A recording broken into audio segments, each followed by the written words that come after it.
In an age where smartphones guide us with turn-by-turn directions and satellite-based navigation feels like second nature, the humble map and compass might seem like relics of a forgotten era. But here's the truth: technology can fail. Batteries die, signals drop, screens crack. And when you're miles deep into unfamiliar territory, having no backup plan can quickly turn into a survival situation. That IES, why the age-old skill of navigating without GPS, senesthetiti, just a quirky throwback. It is a vital, potentially life-saving ability that every hiker, camper, prepper, or traveler should have in their arsenal. When you learn to read the land and steer your course using nothing but paper and magnetism, you're not just exploring the outdoors, you're reclaiming self-reliance. So, why bother learning map and compass navigation in 2025? Because these tools don't require batteries, don't rely on satellites, and never lose signal. They work just as well in a blizzard as they do under a clear blue sky. They allow you to move with confidence through remote areas, far from cell towers or civilization. And more than anything, they give you the freedom to explore on your own terms, without relying on algorithms or apps. Let's start with the basics. The most essential tools in traditional land navigation are, unsurprisingly, the map and the compass. A good topographic map is more than just paper. It is a visual story of the land around you. It shows you the contours of mountains, the dips of valleys, the veins of rivers, and even the man-made trails that wind through the wilderness. Elevation is represented by contour lines. Closely spaced lines signal steep inclines, while wider spacing suggests gentler terrain. And then there's the compass. A base plate compass is the gold standard for beginners, and it's more than a needle in a plastic case. It's a tool designed to point you in the right direction, literally. The rotating bezel is marked with 360 degrees, allowing you to plot exact bearings. The base plate helps you align your path on the map, and the direction of travel arrow guides your steps on the ground. Now imagine this: you're in the wild, no cell service, your GPS has just gone dark. You're holding a compass and a map, and you need to find your way. You start by orienting your map, laying it flat and rotating it until the compass needle lines up with the map's north. Suddenly, what was just a paper sheet becomes a live representation of the landscape before you.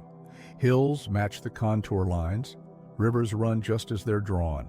You're not lost anymore, you're connected. You then spot a landmark in the distance, maybe a peak or a ridge, and identify it on the map.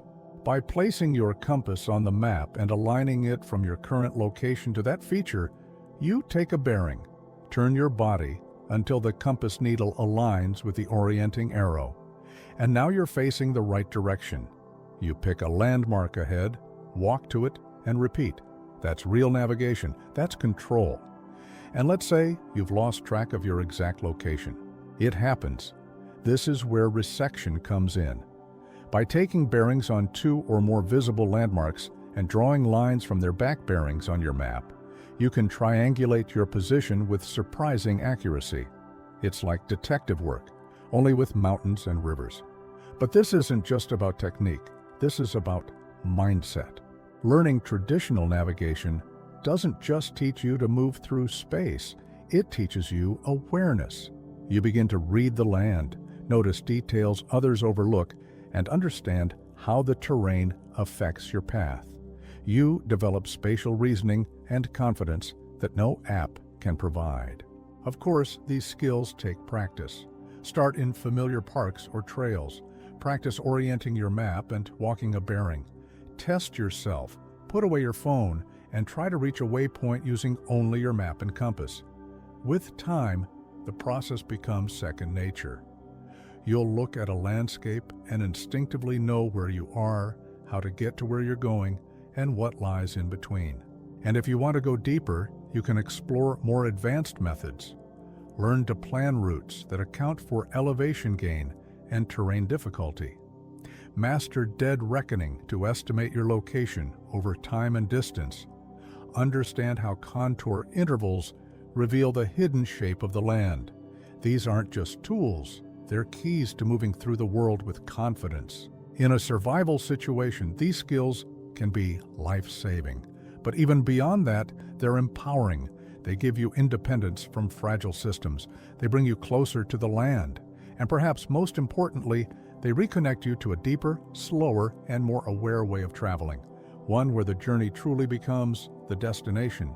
So next time you hit the trail, bring your compass, unfold your map, and step into a world where you're not just following a blue dot, you are making your own path. If you found this video helpful, make sure to like, subscribe, and share it with someone who could use a reminder that sometimes the old ways are still the best ways.